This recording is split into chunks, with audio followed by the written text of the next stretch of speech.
I'm guessing at this point, a lot of you are saying, Steve, I thought you said that a good wedge issue would involve a broad-based moral consensus about a topic for which the parties would never actually be called to account in government.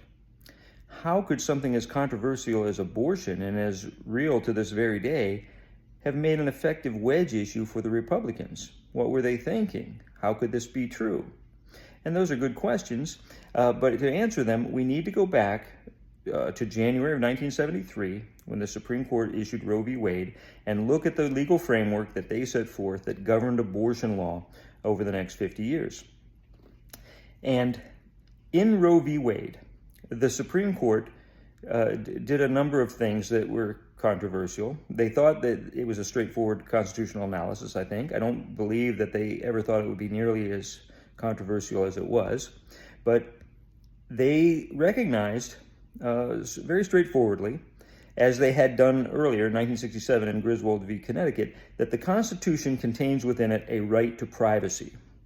It doesn't say privacy in the Constitution, but if you take the Bill of Rights as a whole, the prohibition on unreasonable search and seizure of a person's private effects, the right to freedom of assembly, the sanctity of the home against involuntarily quartering troops in peacetime in people's houses, all those things, you put those things together, and they said what they're basically talking about is privacy. And there certainly exists a right to privacy between doctor and patient, and this goes all the way back long time to the founding of the Republic and so on and so forth, and there's a right to privacy.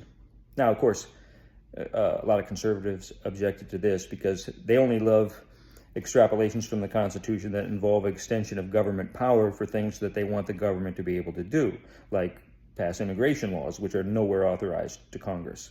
But they like it when the Supreme Court says, well, that's something states do, and we're a state, and therefore we've got the right to do these things. They like that, but they don't like it when the Supreme Court looks at the Bill of Rights as anything other than an exhaustive enumeration of all of our rights. They don't like the Supreme Court finding quote-unquote new rights, but that's a digression. The Supreme Court said, on the one hand, you've got the right to privacy. And the question is, can the state overcome that right to privacy in order to protect the life of an unborn baby? And the Supreme Court said the way we're going to analyze this question or answer this question is that it changes. The equation changes over the course of gestational development of the child, of the fetus. And they said that there's basically 3 trimesters. We've got 9 months of human gestation, and we're going to divide that into 3 blocks. And we think that in the first 3 months, the first 16 weeks or so, the state really has no business in interfering between the woman and her doctor. Therefore, it would be what Republicans would come to call abortion on demand during the first trimester, and no state could violate that. Then they said, well, during the second trimester, the state has a legitimate interest in protecting the life and health of the mother and the developing fetus, and by providing regulations, health regulation of facilities in which abortions would be performed. And that's a legitimate interest, as long as it's not really just being an end run to try to prohibit the thing, that they've got a right to try to make the procedure safe.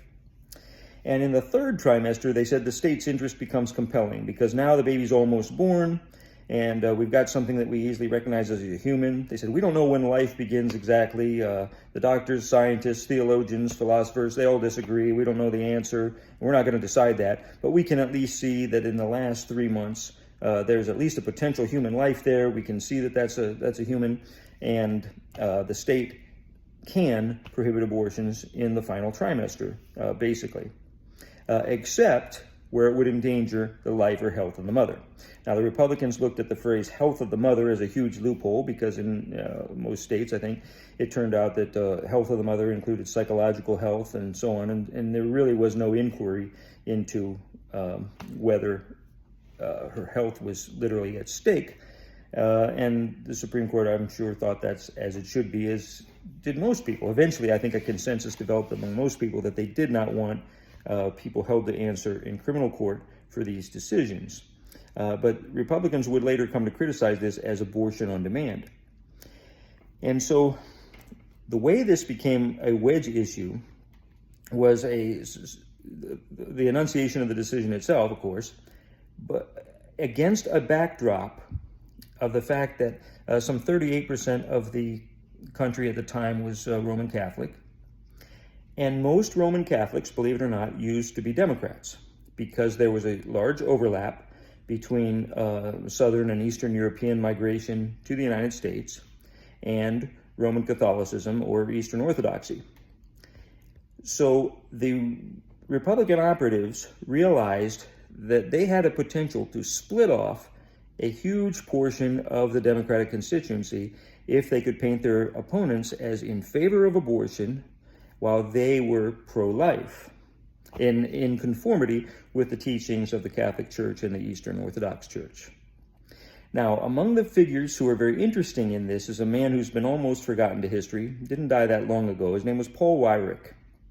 And I would urge you to look him up if you're interested in these issues, because he was a pretty fascinating individual as Republican weasels go.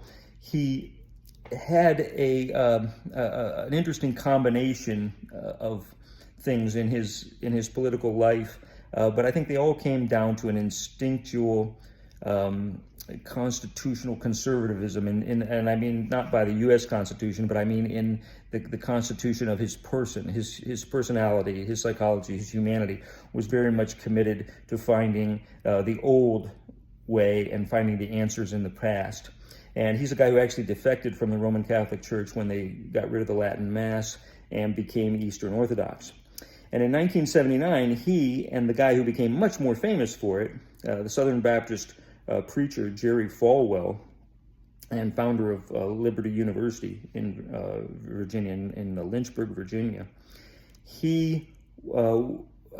those two founded the Moral Majority. And the Moral Majority became the bastion for social conservatives trying to push the Republican Party to be not like the people on the Supreme Court, but rather people like them who were very much committed to this religious idea that life began at conception, human life begins at conception, and that the Democrats were wantonly running roughshod over that. And they were very instrumental in pushing much of the Protestant world into embracing this previously mostly Roman Catholic position, as if it had always been very clear, that it had been a clear thing in Scripture. Now, let me just make a caveat here.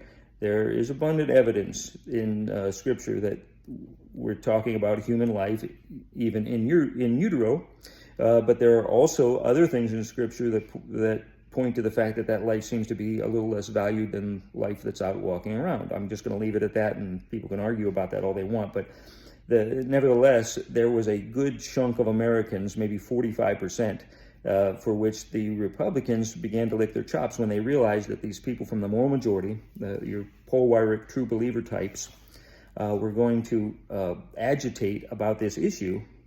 There were other White House weasels, and I don't know who exactly came up with it, but I'm going to arbitrarily credit Lynn Nossinger, who was another interesting operative in the White House, and he was an associate of Lee Atwater's. The two of them worked together in the Reagan White House. And my guess is that Nossinger realized the potential more than anybody else. It might have been also Michael Deaver and some of these other guys, but I think he realized the potential of it to split from the Democrats a good portion of their constituency and hammer away at them on the issue of abortion. And not the broad issue of should we be employing the criminal mechanisms against women and their doctors, but some of these more narrow moral issues of when does life begin. And this leads us, and I'm sorry, I didn't realize this would be a setup, but this takes us to the actual denouement, the exciting conclusion of how Donald Trump blundered onto the scene and didn't understand the Nossinger playbook.